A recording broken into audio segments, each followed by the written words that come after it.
বাংলাদেশের ইতিহাসে দ্রুততম সেঞ্চুরির রেকর্ড গড়েছেন হাবিবুর রহমান সোহান।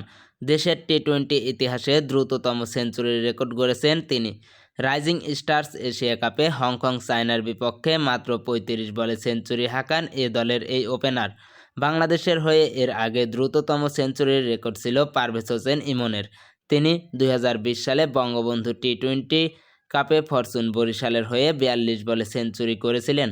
আজ শনিবার কাতারের দোহাতে গ্রুপ এ এর ম্যাচে হংকংয়ের বিপক্ষে ১৬৮ রানের টার্গেটে ব্যাট করতে নেমে রীতিমতো ঝড় তোলেন হাবিবুর রহমান সোহান। তার এই বিধ্বংসী ইনিংসের সুবাদে ৫৪ বলে হাতে রেখেই ৮ উইকেটে জয়ে টুর্নামেন্ট শুরু করেছে বাংলাদেশ। ইনিংসের প্রথম ওভারে ৩ ছক্কা দিয়ে ঝড়ের শুরু করেন হাবিবুর রহমান সোহান। পরের ওভারে ৩-৪-এর সঙ্গে মারেন আরও একটি ছক্কা। পুরো ইনিংসে ছক্কা মেরেছেন ১০টি, সবকটিই পাওয়ার প্লের মধ্যে। এমন ঝড়ের পাওয়ার প্লেতে বাংলাদেশ এ দল তুলেছে ১০৭ রান।